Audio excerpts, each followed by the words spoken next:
अस्सलाम वालेकुम व्यूअर्स, उम्मीद करती हूँ कि आप सब खैरियत से होंगे।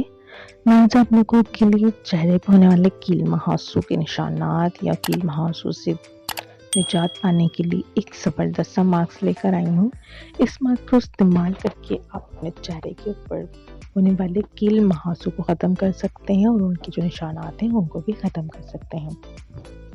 चलिए देखते हैं कि आज की इस रेमेडी को बनाने के लिए हमें किन किन इंग्रेडिएंट की ज़रूरत पड़ती है।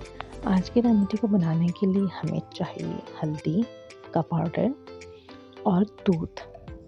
बस यही दो इंग्रेडिएंट हैं। आपने हल्दी लेना है 1 स्पून, उसके अंदर इतना दूध शामिल करना है कि एक गाढ़ा सा पेस्ट बन जाए और फिर इस पेस्ट को आपने अपने चेहरे के ऊपर लगाकर मास्क की तरह, लेप की तरह आप लगा लीजिए और उसको 15 मिनट के लिए छोड़ दीजिए। जब 15 मिनट हो जाए तो हल्का सा इसको गीला करके रब करके उतार लीजिए।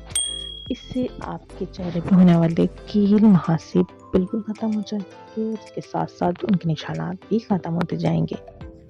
उम्मीद करती हूँ मेरी बाकी रेमेडीज़ और टिप्स की तरह मेरी आज की रेमेडी भी आप लोगों को पसंद आई होगी। मेरी इसी तरह की आसान सी रेमेडीज़ और टिप्स को हासिल करने के लिए मेरे चैनल को सब्सक्राइब कीजिए, मेरी वीडियोस को लाइक और शेयर कीजिए। अल्लाह हाफ़िज़।